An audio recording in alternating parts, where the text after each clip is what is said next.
Bismillahirrahmanirrahim. Assalamualaikum warahmatullahi wabarakatuh.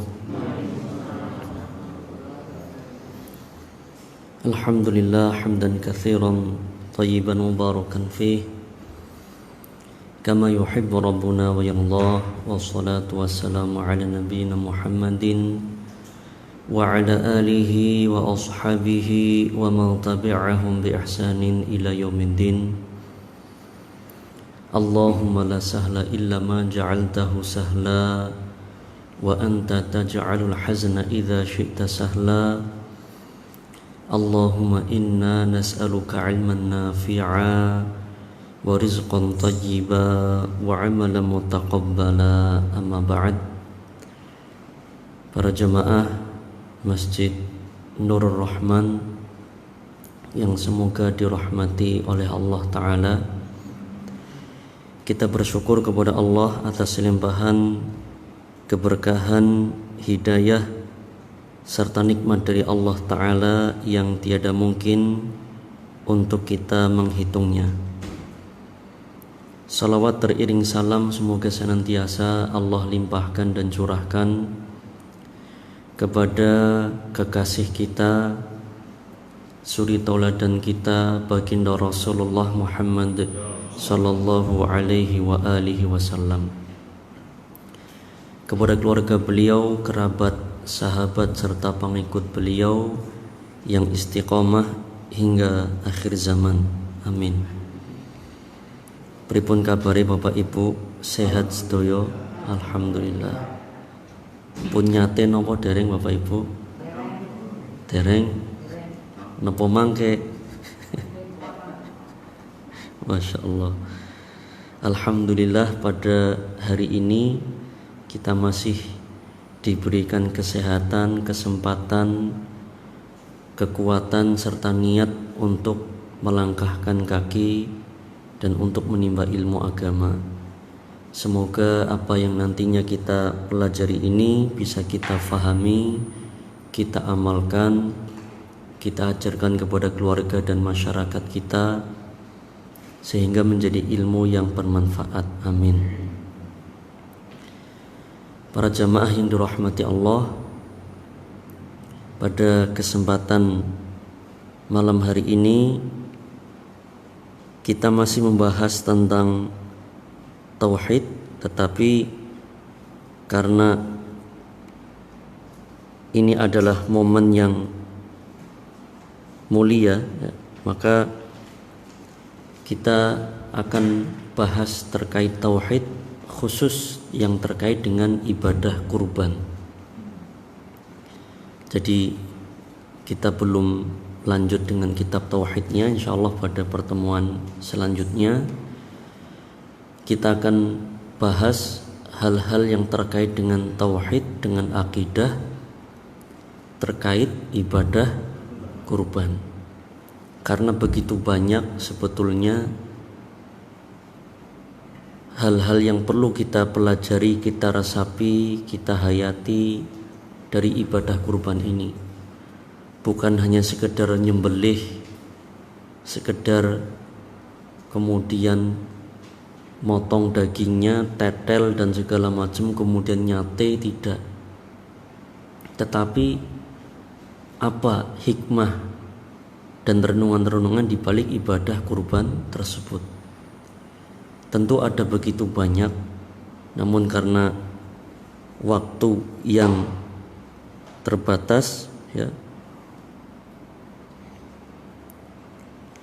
maka kita hanya akan bahas beberapa poin saja, bisa 2, bisa 3, nanti tergantung waktunya. Yang penting kita bisa memahami dan kita bisa meresapi. Dan poin-poin ini akan terus kita ulang pada momen-momen tahun-tahun berikutnya. Karena yang namanya ilmu itu tidak ada yang kadaluarsa. Fadzakir inna fa'ati dzikra. Fadzakir fa inna dzikra tanfa'ul mu'minin. Bahwasanya peringatan itu selalu harus kita berikan kepada hati kita, kepada diri kita, kepada keluarga kita, kepada kaum muslimin. Agar apa namanya? Peringatan kan agar kita ingat. Karena tabiatnya manusia, hati manusia itu tabiatnya lalai. Hati manusia Bapak Ibu tabiatnya nopo? Lalai. Lalai ini ku lebih di atasnya lupa, Pak. Nggih. Kalau lupa tok sih berarti kan nggak inget. Kalau lalai itu bisa jadi dia ingat tetapi mengabaikan. Nah, itulah lalai. Hati kita tabiatnya lalai. Kemudian kehidupan dunia melalaikan. Kehidupan dunia dengan beragam fasilitasnya, kenikmatannya itu melalaikan. Juga banyak sekarang hal-hal baru yang di zaman generasi-generasi sebelum kita belum ada, yang itu di zaman sekarang ada dan itu sangat melalaikan. Nopo niku? HP. Gimboten? Banyak di antara kita ya yang lebih sering nyekel HP dibanding nyekel Al-Quran. Nopo kebanyakan niku? Masya Allah. Itulah kita. Belum lagi syaitan selalu mengajak agar kita lalai. Selalu mengajak agar kita lalai. Jadi penting bagi kita untuk selalu mengingatkan diri kita agar selalu kembali ingat kepada Allah Ta'ala, kepada hari akhirat, kepada akidah yang benar. Maka kita mencari teman pun adalah teman yang selalu mengingatkan kita kepada kebaikan, kepada Allah, kepada hari akhirat. Jelas sih Bapak Ibu? Para jamaah yang dirahmati Allah, ada beberapa hikmah dan pelajaran dari kurban yang bisa kita pelajari. Yang pertama adalah bahwa kurban ini menjadi realisasi atau pengamalan tentang tauhid. Pengamalan tentang nopo? Tentang tauhid. Yang kita pelajari kan yang rutin tentang nopo? Tauhid nggih. Nah, ibadah kurban ini adalah realisasi dari tauhid. Entah yang sudah mampu untuk melaksanakannya atau yang belum Allah berikan kelapangan rezeki, yang jelas bahwa ibadah kurban ini adalah realisasi tauhid, mengesahkan Allah Subhanahu wa ta'ala. Maka dari itu perintah tentang berkurban ini pasti Allah gandengkan dengan perintah sholat, di mana sholat adalah pengamalan tauhid yang paling utama setelah syahadat. Sebagai contoh di dalam surat At-Takatsur, bukan At-Takatsur, afwan, Al-Kautsar. Surat nopo? Al-Kautsar ayat yang kedua. Fasholli li rabbika wanhar. Maka sholatlah engkau karena Allah, wanhar, dan menyembelihlah engkau karena Allah. Kemudian di dalam surat Al-An'am ayat 162. Surat nopo? Al-An'am ayat 162. Ya. Allah Ta'ala menjelaskan, Qul inna salati wa nusuki wa mahyaya wa mamati lillahi rabbil alamin. Katakanlah wahai Muhammad, ini perintahnya secara khusus kepada Nabi Muhammad SAW dan secara umum kepada kita semua, kepada umatnya. Agar apa? Agar kita mengikrarkan. Sebelum mengikrarkan dengan lisan, ikrar itu dengan lisan, tetapi ini muncul dari mana? Dari hati. Apa yang diperintahkan oleh Allah kepada kita untuk kita ikrarkan? Inna sholati, sesungguhnya solatku, wa nusuki, dan sembelihanku, wa mahyaya, dan hidupku, wa mamati, dan matiku. Itu semua 4 hal ini, solat, sembelihan, hidup, dan mati, itu untuk siapa? Lillahi Rabbil Alamin, untuk Allah Rabb semesta alam. Nah, kita sedikit gandengkan kenapa ya di dalam ayat yang mulia ini disebutkan sholat, penyembelihan, hidup, dan mati. Pertanyaannya Bapak Ibu, yang menghidupkan dan mematikan kita sinten? Allah. Gimana? Nah, maka hidup kita dan mati kita untuk Allah. Salat kita, ibadah kita juga untuk Allah.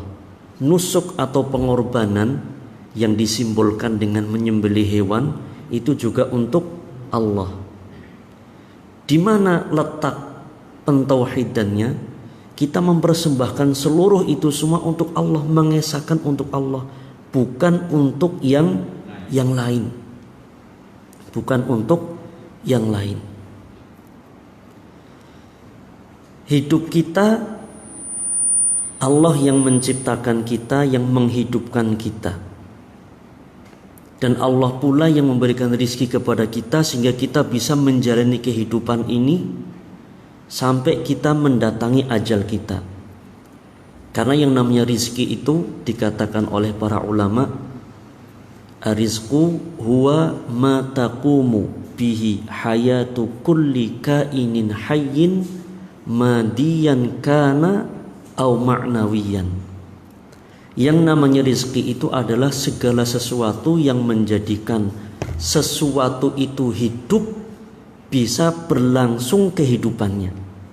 Madiyan kana, entah yang bersifat materi, au ma'nawiyan, atau immateri, non materi. Contohnya materi nopo? Makanan, minuman, sandang, pangan, papan, pasangan, suami, istri juga termasuk rizki. Anak-anak juga termasuk rizki. Ini yang nampak, yang berupa materi. Yang non materi contohnya nopo? Keimanan, kesabaran, keikhlasan. Ini juga rizki dari Allah. Ini kan non materi. Gimana? Kesehatan, ini non materi. Di mana yang non materi ini ya bisa jadi dan seringkali lebih mahal harganya, lebih bernilai dibandingkan yang materi. Ini semua Allah yang memberikan kepada kita. Allah semua memberikan kepada kita agar hidup kita ini semenjak Allah ciptakan bisa berlangsung untuk menjalani kehidupan ini sampai kita mendatangi ajal kita, sampai kita meninggal, dan yang mematikan pun adalah Allah. Sekarang kita lihat hewan-hewan yang disembelih. Nopo sing disembelih? Onta, sapi, kambing. Ini kalau dalam istilah fikihnya bahimatul an'am,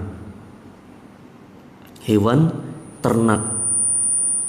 Ini kalau yang disyariatkan untuk berkurban. Disyariatkan untuk berkurban. Adapun hewan-hewan yang disembelih atau dimanfaatkan dagingnya, telurnya, susunya, kulitnya, tanduknya selain dalam kurban itu banyak. Bisa ayam, bisa marmut, bisa kelinci, bisa yang lain-lain. Nggih mboten, Pak? Nah, ini semua yang menciptakan mereka siapa? Allah. Yang memberikan rizki kepada mereka siapa? Allah. Yang mematikan mereka siapa? Allah. Maka dari itu di sinilah letak tauhidnya. Hidup kita untuk Allah, mati kita untuk Allah. Maka hidup dan matinya hewan-hewan yang disembelih itu hanyalah untuk Allah. Kenapa? Karena Allah yang menciptakan mereka, Allah yang memberikan rizki kepada mereka, Allah yang mematikan mereka. Kita hanya menyembelih. Kita menyembelih apa mematikan? Ya Pak, saya ulangi. Kita itu yang menyembelih atau yang mematikan? Menyembelih, ingat. Yang mematikan bukan kita. Yang mematikan adalah Allah. Kita hanya menyembelih. Dan menyembelih itu adalah wasilah atau hanya sarana perpindahan dari kehidupan menuju kematian. Ya betul? Sebagaimana sakit, kecelakaan ini menjadi sarana perpindahan dari kehidupan menuju kematian. Prosesnya melalui itu. Tapi ada yang tanpa proses itu, ada yang dengan proses itu juga belum terlaksana. Betapa banyak manusia dan hewan yang tidak sakit langsung mati. Ada juga manusia ataupun hewan yang sudah terluka dengan begitu banyak luka tapi tidak mati-mati. Ada yang hewan disembelih ya, nggak langsung mati, ada yang sampai melayu-melayu, lari-lari, bahkan ada nopo angsa nggih sing lehere dawa niku disembelih malah mabur, masya Allah. Kenapa kok malah bisa mabur? Karena memang Allah belum tentukan ajalnya saat disembelih itu. Allah bisa jadi tunda beberapa saat, beberapa lama. Tergantung apa? Tergantung kehendak Allah. Bukan berarti pisone kurang landep atau sing nyembelih kurang sakti, bukan. Allah belum mentakdirkan. Wong enggak disembelih pun hewan itu bisa mati kok. Gimana Pak? Jadi menyembelih itu hanyalah sarana perpindahan kehidupan menuju kematian, di mana kehidupan dan kematian itu milik Allah. Maka sarana perpindahan itu, menyembelih itu haruslah dengan izin Allah. Maka menyembelih harus wajib dengan lafal bismillah. Ini yang paling minimal. Lebih lengkap lagi bismillahi Allahu Akbar, dengan menyebut nama Allah. Engkaulah ya Allah yang maha besar. Allahumma hadza minka walaka. Ya Allah, sungguhnya hewan ini yang disembelih ini adalah dari engkau dan untuk engkau ya Allah. Allahumma taqabbal hadza anni. Kalau itu kita yang menyembelih langsung, ya Allah terimalah ini dariku. Hewan ini aku persembahkan, ini hewan ini milik engkau ya Allah. Aku persembahkan hidupku dan hidup hewan ini, aku persembahkan matiku dan matinya hewan ini untuk engkau ya Allah. Karena kita semua adalah milik engkau ya Allah. Kalau memang untuk orang lain, Allahumma taqabbal hadza an fulan ibn fulan. Intinya apa? Bahwa kita mempersembahkan segala yang kita miliki itu untuk Allah. Maka simbol dari persembahan itu dengan menyembelih hewan. Ini salah satu simbol. Apakah kurban itu, ini secara khusus ya, apakah kurban dalam arti secara umum yaitu pengorbanan hanya dengan hewan semata? Mboten. Kita persembahkan hidup kita, tenaga kita, pikiran kita, harta kita, segala potensi yang kita miliki untuk sinten? Untuk Allah. untuk dakwah, untuk mengajarkan agama Islam, agar agama Islam ini tegak. Dengan apa? Dengan segala yang kita miliki. Yang punya ilmu dengan ilmu, yang punya harta dengan harta, yang punya tenaga dengan tenaga, yang punya ide dengan ide, yang punya apalagi dengan apapun, di bidang apapun, di bidang kedokteran, bidang ekonomi, ya, bidang apalagi manajemen, bidang militer, dimanapun agama Islam ini butuh untuk ditegakkan di semua bidang tadi. Jadi yang dakwah itu tidak hanya ustadznya, tetapi semua punya kewajiban dakwah. Jadi mengorbankan hewan itu hanya simbol secara khusus bahwa itu kita persembahkan untuk Allah. Tetapi secara umum kita persembahkan semua yang kita miliki untuk Allah Subhanahu wa ta'ala. Dan ini adalah simbol tauhid. Maka dari itu tidak boleh mempersembahkan hewan untuk selain Allah. Entah tujuannya itu untuk selain Allah ataupun yang diucapkan atas nama selain Allah. Contoh tujuannya, tujuannya dipersembahkan untuk penghuni gunung, penghuni laut, penghuni hutan, penghuni pohon, penghuni kuburan, atau apapun yang lain. Entah disebut manusia atau jin atau malaikat atau wali, tidak boleh, sama sekali tidak boleh. Kenapa? Mereka itu tidak berhak untuk dipersembahkan itu. Hewan-hewan ini milik Allah. Allah yang menghidupkan, Allah yang mematikan, Allah yang memberikan rezeki kepada mereka. Maka harus dipersembahkan untuk Allah, dan diucapkannya pun dengan nama Allah. Seandainya dipersembahkan kepada penghuni pantai utara, penghuni pantai selatan, sekalipun diucapkan bismillah, tapi tujuannya untuk penghuni laut utara. Kalau sebut mau laut utara nggih, Pak. Men boten nyolok mata. Nah, boleh tidak, Pak? Tidak. Yang diucapkan bismillah, tapi bar niku dilarung napa dipendem teng puncak Semeru, puncak Gunung Slamet. Angsal mboten niki? Tidak boleh. Sekalipun yang diucapkan bismillah. Nah, niku. Sami mawon badhe bermaksiat, badhe zina, bismillah. Badhe nyolong, bismillah. Niki badhe berbuat syirik, bismillah. Nah, kepripun niku? Angsal mboten? Tidak boleh. Jadi dipersembahkan untuk siapapun selain Allah tidak boleh, sekalipun kepripun diucapkan nama Allah. Apalagi jika nopo dipersembahkan untuk selain Allah dan disebut ketika menyembelih dengan nama sing bawa reksa Gunung Semeru. Waduh, niku 2 kali dosanya. Nggih. Jadi dua-duanya tujuannya untuk Allah, diucapkannya pun dengan nama Allah. Jika tujuannya untuk selain Allah, sekalipun diucapkan dengan nama Allah, tidak boleh. Nggih, Pak? Atau sebaliknya, tujuannya untuk Allah tapi disebut nama selain Allah, tidak boleh. Sekalipun gandeng, ya, dengan nama Allah dan dengan nama Baurokso Gunung Selamat, double niki. Angsal mboten?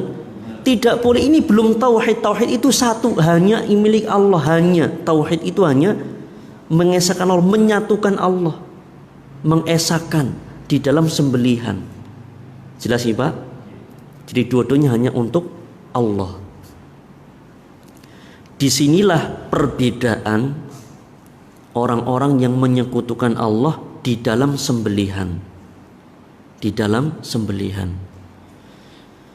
Orang-orang yang menyembelih selain Allah, menyembelih untuk selain Allah, menyembelih hewan apapun jenis hewannya, entah ayam cemani, entah kambing, entah kerbau, entah sapi, entah itu ditanam kepalanya ataupun dilarung ataupun diapakan, dibakar atau diapakan, ya. Ini ada unsur persembahan berupa fisik. Persembahan berupa fisik. Kalau tujuannya untuk mbaurekso gunung atau tanah, nggih, sebelum panen atau setelah panen, ini ditanam kepala hewan itu, kerbau atau sapi atau yang lain. Itu fisik. Karena memang nopo, ya, karena memang sesembahan selain Allah butuh kepada itu. Sesembahan selain Allah butuh kepada itu, ya.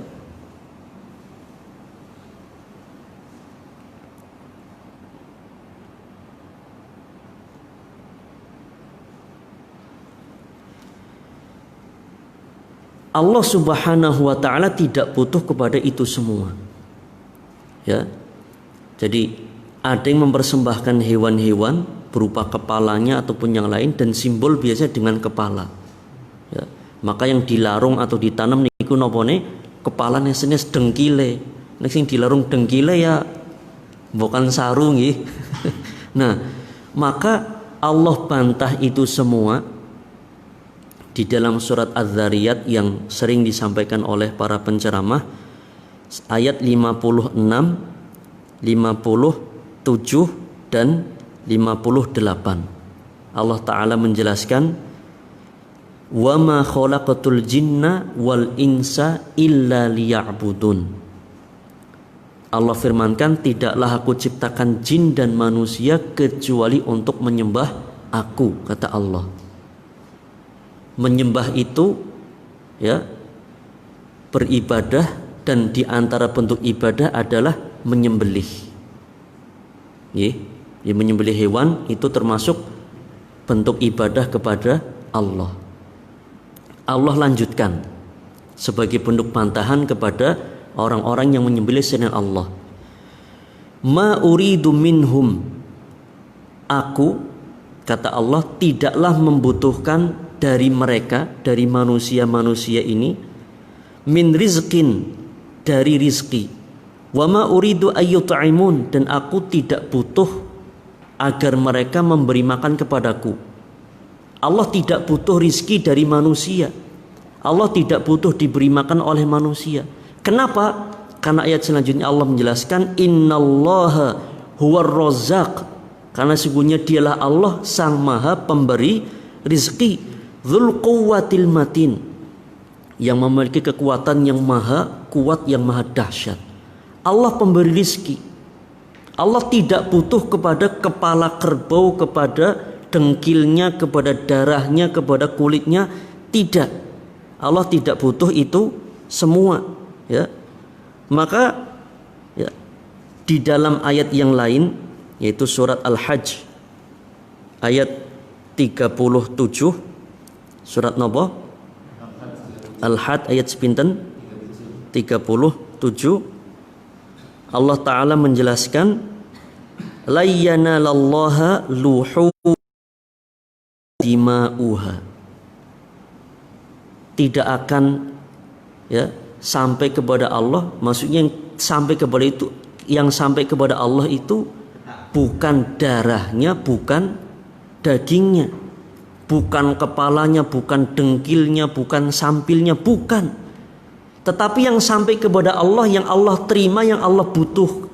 Allah tidak butuh, yang Allah inginkan, ya, yang Allah maksudkan dari ibadah itu adalah apa? Walaki yanaluhut taqwa minkum, yang akan, ya, sampai kepada Allah. Allah tidak butuh kepada itu, tapi ini yang akan sampai kepada Allah. Yang Allah inginkan dan maksudkan dari ibadah kurban adalah apa? Takwa dari kita semua, tauhid. Dan inti dari takwa adalah apa? Tauhid, mentauhidkan Allah. Sampai di sini bisa difahami Bapak Ibu? Nah, jadi Allah tidak butuh kepada itu semua.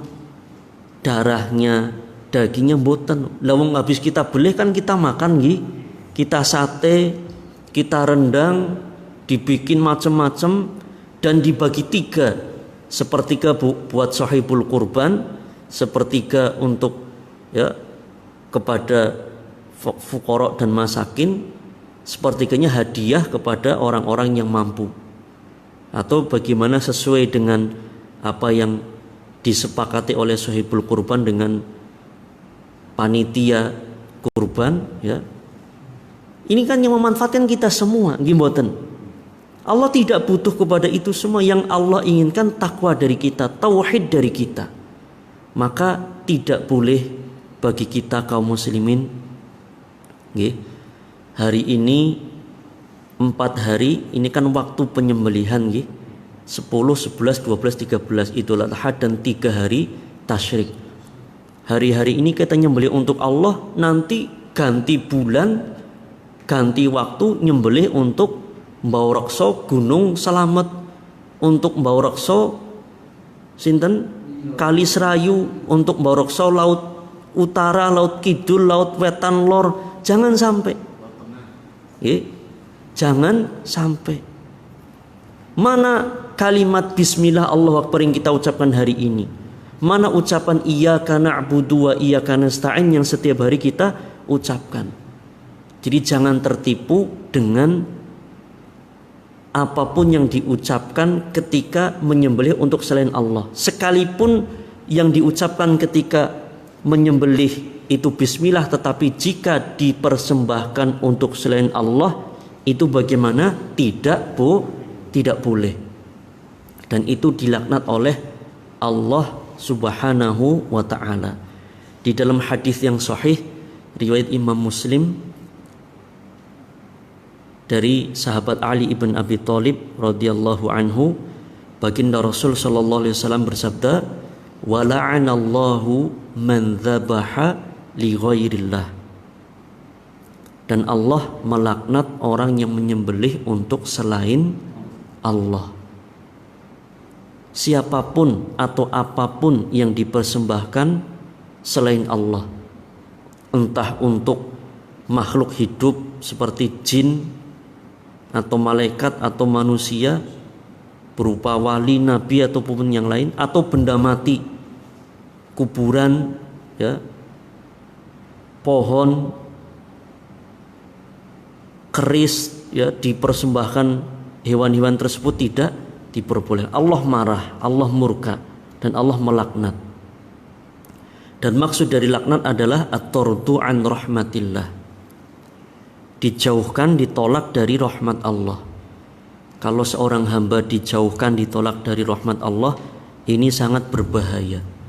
Kita bernafas, darah kita mengalir, jantung kita berdetak, mata kita berkedip, itu semua dengan rahmat Allah. Nah, kalau dijauhkan dari rahmat Allah bagaimana? Kita akan binasa di dunia ataupun di akhirat, cepat atau lambat, dan tidak akan diberkahi kehidupan kita. Itu yang pertama. Jelasin Bapak Ibu bahwa ibadah kurban ini mengandung pelajaran yang sangat berharga. Pertama adalah tauhid, mengesahkan Allah Ta'ala di dalam mempersembahkan kurban kita. Dan ini menjadi nasihat bagi kaum muslimin yang mengaku muslim tetapi masih mempersembahkan hewan untuk selain Allah. Ayo segera berhenti, ayo segera tinggalkan itu. Itu berbahaya ya, sangat berbahaya. Kemudian yang kedua adalah bahwa ibadah kurban ini menjadi bentuk syukur kita kepada Allah Subhanahu wa ta'ala. Bentuk syukur kita kepada Allah Subhanahu wa ta'ala.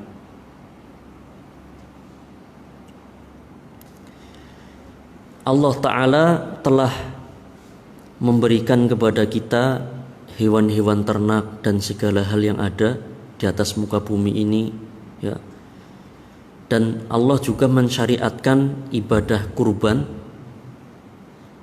bagi setiap umat, tidak hanya pada umat akhir zaman ini, tidak hanya umat Islam, umat Muhammad Shallallahu Alaihi Wasallam, tidak, tetapi setiap umat Allah syariatkan hewan kurban, ya, atau persembahan. Bentuknya macam-macam, tata caranya pun berbeda-beda. Yang jelas ada syariat kurban. Dalilnya di dalam surat Al-Hajj ayat 34. Surat nopo? Al-Hajj 34.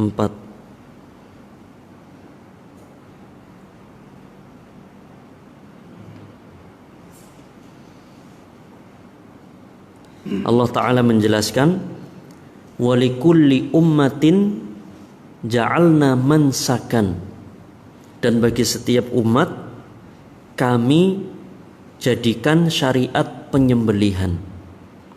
Syariat nopo? Penyembelihan, ya, yaitu berkurban. Tujuannya apa? Liyadhkurusmallahi ala ma razaqahum mim bahimatil an'am, agar mereka menyebut nama Allah saat penyembelihan dan agar bersyukur kepada Allah atas apa? Ala ma razaqahum, atas apa yang telah Allah rizkikan. Nah, di sini Allah yang memberikan rizki. Allah rizkikan kepada mereka berupa apa? Bahimatul an'am. Bahimatul an'am itu adalah hewan-hewan ternak, ya. Ala ma razaqahum mim bahimatil an'am, berupa hewan-hewan ternak. Ini yang khusus untuk disembelih. Dan secara umum hewan-hewan atau segala apapun yang Allah berikan untuk manusia. Di dalam surah Al-Baqarah ayat 29, ya, huwallazi khalaqalakum ma fil ardi jami'a, dialah Allah yang telah memberikan, ya, telah Allah ciptakan segala sesuatu yang ada di atas muka bumi ini dan menjadikan itu semua untuk manusia, untuk manusia.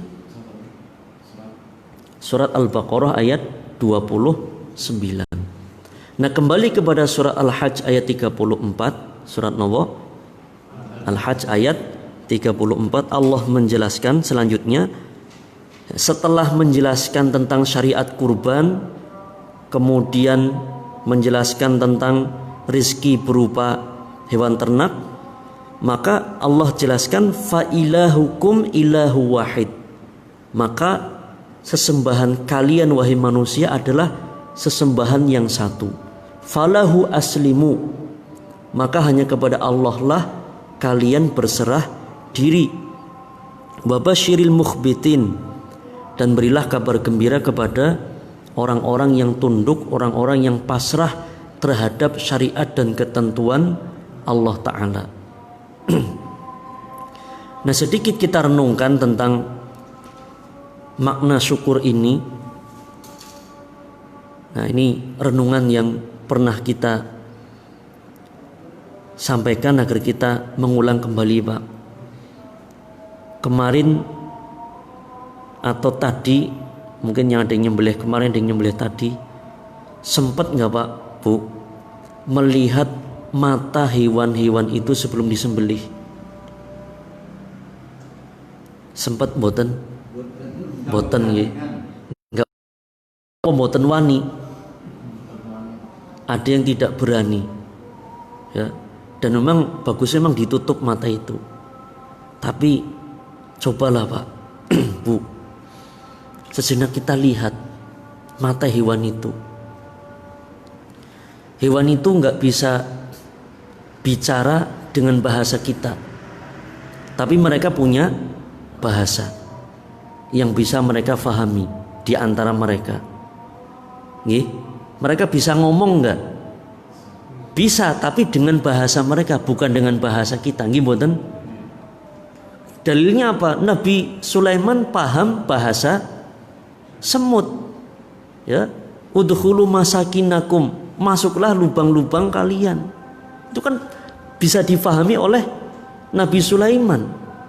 La yahtimannakum Sulaiman wa junuduhu wa hum la yash'urun. Ya.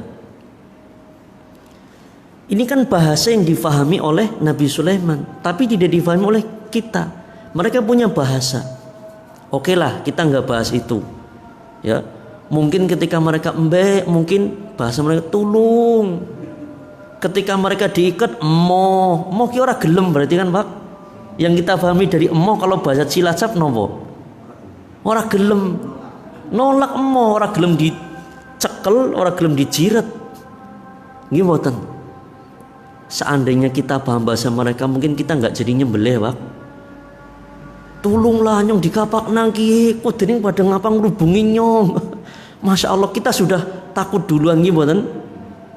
Dia teriak-teriak yang kita paham bahasanya, bisa jadi kita nggak berani atau nggak jadi nyembelih. Alhamdulillah kita nggak paham bahasa itu. Tapi ada bahasa lain. Bahasa kan ada macam-macam Pak. Ada bahasa hati, ada bahasa lisan, ada bahasa tubuh atau gestur, ada bahasa mata. Yang paling gampang berbohong itu bahasa lisan, bahasa mulut. Bahasa tubuh bisa juga bohong. Orang grogi tapi kalau dia pinter mengatur body language, dia bisa seolah-olah tenang padahal dia grogi. Nah, bahasa tubuh bisa diatur. Tapi yang sulit berbohong itu bahasa mata. Sulit berbohong. Dan yang tidak bisa berbohong itu bahasa hati, nggak bisa. Maka dari itu nggak ada yang tahu niat seseorang kecuali dia sendiri, ya, kecuali Allah, kemudian hamba itu sendiri. Masya Allah. Nah, lihat bahasa mata. Apa yang ingin diungkapkan dari hewan-hewan itu sebelum disembelih. Ketika sudah diikat atau melihat temannya yang sudah digeret kemudian sudah teriak-teriak, atau bahkan ada orang yang zalim, temannya disembelih di depan mereka. Ini zalim Pak, tidak rahmat kepada binatang. Bahasa matanya kita lihat, ada rasa takut, ada rasa khawatir, ada rasa sedih. Subhanallah, di dalam hati mereka. Kemudian kita bayangkan juga, kira-kira disembelih lara apa ora Pak? Lara nopo mboten? Sakit apa tidak? Jangan dibayangkan mbok stres nggih. Disembelih sih kayak ngapa rasanya kok tangannya kayak gini lara ya. Enggak perlu kita bayangkan, tapi sudah kita pahami itu sangat sakit. Subhanallah, inilah renungan kita. Kita bersyukur Pak.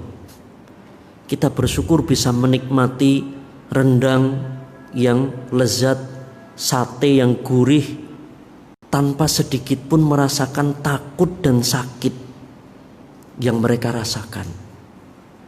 Seandainya Pak, rasa takut, gelisah yang ada di hati, hewan gak punya akal tapi punya perasaan, punya hati mereka.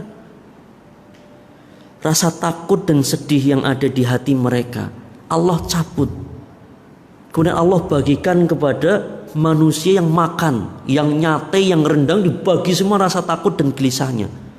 Stres kabeh Pak. Nggih mboten? Kita akan stres semua, hidup gak akan tenang. Kenapa? Kepikiran arep disembelih. Coba bayangkan napi yang mau dieksekusi nanti jam 12 malam. Oh, sekarang jam 7:05. Sisa berapa jam Pak? 8, 9, 10, 11. 5 jam lagi. Saya akan ditembak 5 jam lagi. Stres mboten? Stres. Nah, bagaimana kalau kita kepikiran kayak gitu? Gak akan tenang hidup kita. Lah hewan itu kan sudah takutnya luar biasa. Subhanallah. Belum lagi jika apa? Rasa sakitnya. Rasa ketika disembelih. Dan puncaknya adalah ketika meregang nyawa, ketika sakaratul maut. Seandainya rasa sakit ketika disembelih dan sakaratul maut itu dibagikan, Allah ambil rasa sakit itu dan dibagikan kepada manusia yang menikmati daging tulangnya semua itu, bisa jadi kita nggak akan sanggup. Kita akan stroke semua atau mungkin sakit semua. karena menahan rasa sakit yang begitu besar dari hewan-hewan itu. Subhanallah. Tapi alhamdulillah Allah tidak memberikan itu kepada kita semua. Ya kan kita ingat Pak, awal mula syariat kurban itu siapa sih? Nabiullah. Ya ini yang penyembelihan ya, yang sekarang kita ikuti ini. Nabiullah Ibrahim alaihissalam diperintahkan untuk menyembelih putranya Nabiullah Ismail alaihissalam. Kemudian Allah ganti dengan domba yang gemuk. Coba kita bayangkan Pak, seandainya itu tidak diganti dengan domba, kita harus nyembelih siapa? Nyembelih anak-anak kita. Gak akan sanggup, kita gak akan sanggup. Subhanallah. Maka kita bersyukur Pak. Kita makan rendang, ya Allah, ini mereka menahan sakit, menahan takut demi kita manusia, demi kita semua. Kita makan teri, satu piring berapa puluh ekor teri. Itu kan setiap ikan teri, ikan-ikan kecil itu berapa puluh, itu kan merasakan sakit ketika diproses. Sebelum mereka sampai dari mereka ditangkap sampai mungkin dijemur segala macam, kalau dijemur masih dalam keadaan hidup, itu merasakan sakit. Demi siapa? Demi kita. Apakah kita masih belum bersyukur Pak? Subhanallah. Dan lebih dari itu, hewan-hewan itu bertasbih. Dan hewan-hewan itu mereka senang jika yang makan adalah orang yang bertauhid, yang beriman. Kenapa? Karena nanti jadi daging, jadi darah, jadi tubuh yang digunakan untuk bertauhid, untuk menyembah Allah. Hewan-hewan itu senang. Dan hewan-hewan itu tidak ridho. Hewan-hewan itu tidak ridho jika dimakan oleh orang-orang kafir. Subhanallah. Nah, lombok hewan tidak berakal. Mungkin kita berpikir begitu nih Pak. Betul, mereka tidak berakal. Tapi mereka punya fitrah. Fitrah ya, menyembah tunduk kepada Allah, dan mereka bertasbih. Monggo dibuka Pak surat Al-Isra ayat 44. Surat nomor Al-Isra ayat 44. Allah Ta'ala menjelaskan, tusabbihu lahu as-samawatu sab'u wal ardu wa man fihin wa in min kulli syai'in illa yusabbihu bihamdihi walakin la tafqahuna tasbihahum innahu kana haliman ghafura. Bertasbih kepada Allah 7 lapis langit. Langit yang 7 lapis dan bumi bertasbih kepada Allah. Wa man fihinna, dan setiap makhluk yang tinggal di atas langit dan bumi ini. Ini untuk makhluk hidup, manusia, hewan, tumbuhan, jin, malaikat, ya. Dan untuk benda mati Allah nyatakan wa im min syai'in, dan segala sesuatu di atas muka bumi ini dan di alam semesta ini illa yusabbihu bihamdi, kecuali bertasbih kepada Allah. Walakin la tafqahuna tasbihahum, sekalipun kalian wahai manusia tidak faham bahasa tasbih mereka. Jadi hewan-hewan ini bertasbih, tapi kita tidak faham bahasa tasbih mereka. Jadi mereka bertasbih itu mengesahkan Allah, mengagungkan Allah, mensucikan Allah. Mereka ridho jika yang makan adalah orang-orang yang beriman, karena nanti menjadi daging untuk bertauhid, untuk menyembah Allah. Dan mereka tidak ridho, ya, tidak ridho jika apa? Jika yang memanfaatkan adalah orang-orang yang tidak beriman, orang-orang yang kafir. Sampai seperti itu. Subhanallah. Bahkan di zaman Nabi, para sahabat ini menceritakan, sahabat Ibnu Mas'ud diantaranya, ada athar yang diriwayatkan dari sahabat Ibnu Mas'ud radhiyallahu anhu. Beliau mengatakan, kunna nasma'u tasbihat ta'ami wa huwa yu'kal. Di zaman Nabi dulu kami seringkali mendengarkan tasbihnya makanan sedangkan makanan itu sedang disantap atau akan dimakan. Jadi ketika mereka makan bersama, makanan itu yang di piring mereka, yang di tempat makan mereka ataupun yang akan disuap oleh mereka, itu bertasbih, Pak. Subhanallah. Didengar oleh para sahabat. Ibnu Mas'ud mengatakan kunna nasma'u, dulu kami mendengar. Mendengar itu berarti kan dengan telinga. Itu bertasbih hewan-hewan makanan ini kan sudah makanan ibaratnya rendang itu wis mati apa surip? Sudah mati, bertasbih. Apalagi yang masih hidup. Masya Allah. Cuma 2 tok nggih Bang nggih. Masya Allah, waktunya habis. Renungan yang kedua ini adalah bersyukur. Monggo Pak, kita bersyukur. Kita makan sate, kita makan rendang, makan sop buntut. Kita bayangkan, ya Allah, hewan-hewan ini berkorban, ya, untuk kita semua. Hidup mati mereka untuk Allah.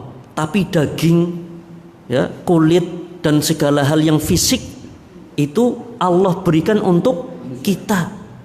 Masihkah kita belum bersyukur? Masihkah kita akan membuat sedih hewan-hewan itu kalau tahu ternyata kita santap untuk bermaksiat kepada Allah? Hewan-hewan itu tidak ridho. Masya Allah. Sampai di sini para jamaah yang dirahmati Allah, waktunya habis nggih. Mboten-wonten pertanyaan nggih Pak nggih. Insyaallah nggih pertemuan berikutnya nggih. Nah, kini pripun? Paling menderita secara perasaan iya, tetap yang makan orang-orang yang non muslim, ya. Tetapi mereka semua, ya. Jadi ini ada biar saya sedikit ya jelaskan bahwa semua hewan itu tunduk kepada perintah Allah, ya. Misalkan kita katakan, loh, bukankah babi, anjing itu diharamkan, masa bertasbih? Nah, ini saya jelaskan. Diharamkan itu, nggih, diharamkan itu kan syariat yang Allah jadikan muamalah antara kita manusia umat Islam dengan mereka. Hewan ini oleh Allah dibolehkan, yang ini tidak boleh, yang ini tidak boleh dibunuh, yang ini justru diperintahkan dibunuh. Ini kan Allah yang mengatur. Itu urusan kita dengan mereka. Jelas nggih? Urusan kita dengan mereka. Tapi urusan kita dengan Allah, kita menyembah Allah, kita bertasbih kepada Allah. Urusan mereka dengan Allah, napa? Mereka menyembah Allah, mereka bertasbih kepada Allah. Jelas sih Pak? Cuma mereka tidak mukallaf. Mukallaf itu tidak diberikan beban syariat. Mereka menyembah Allah, bertasbih kepada Allah dengan bahasa mereka. Nggih? Anjing bertasbih dengan gonggongannya, babi bertasbih dengan suaranya. Loh, bukankah itu menggonggong karena mendengar melihat setan? Itu sebabnya betul. Tetapi mereka hewan-hewan itu berbunyi, itu semua dengan izin Allah, dan mereka bertasbih kepada Allah. Kembali dibuka surat Al-Isra ayat berapa tadi? 44. Semuanya bertasbih kepada Allah, ya. Jadi dihalalkan atau diharamkan itu hubungan kita dengan mereka. Adapun hubungan mereka dengan Allah, mereka tunduk dan patuh, mereka menyembah Allah, cuma tidak diberikan beban syariat. Sehingga nanti urusannya ketika di akhirat sudah dijadikan, setelah dikisos di antara hewan-hewan itu, di antara sama mereka, mereka dijadikan debu, dijadikan tanah oleh Allah Subhanahu wa ta'ala. Sedangkan kita belum selesai karena kita diberikan beban syariat. Cukup nggih panggih? Maka banyak kisah. Kita mungkin sering ada video kucing itu nggak mau nginjak mushaf, ada eksperimen. Mungkin pernah lihat videonya Pak ya. Ada mushaf sengaja diletakkan di bawah, kucing itu dikasih makanan, dia suruh ngejar Ini ada Al-Quran. Kucing itu nggak mau nginjek. Itu videonya nyata. Ya, subhanallah. Mereka tahu kalau itu mushaf. Bahkan di dalam hadis riwayat Imam Malik, tadi ingin saya sampaikan tapi waktunya habis.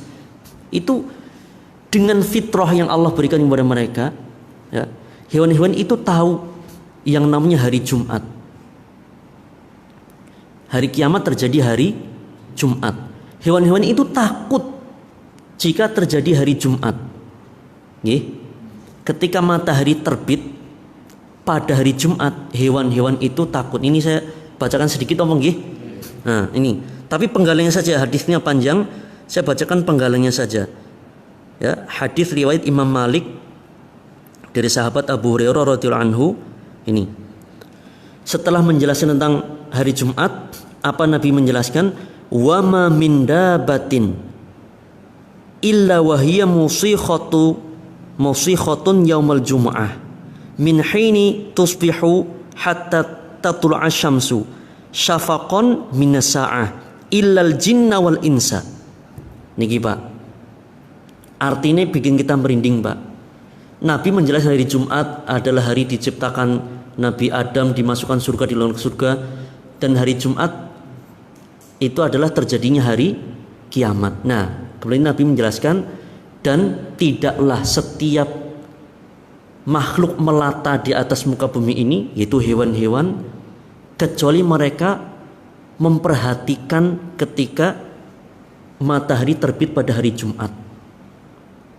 Ya, kenapa? Syafaqon minas sa'ah. Mereka takut kalau Jumat itu terjadi hari kiamat.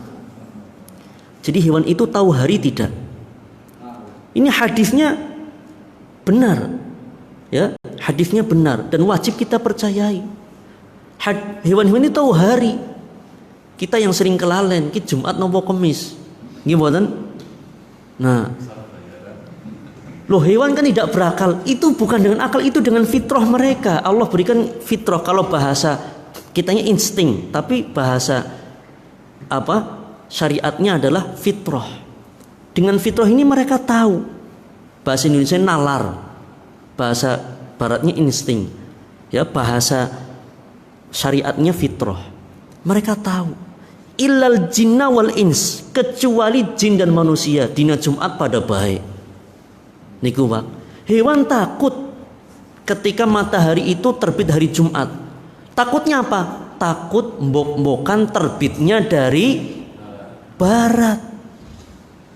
Niku Pak, subhanallah. Hewan itu Allah berikan fitrah sampai sejauh itu.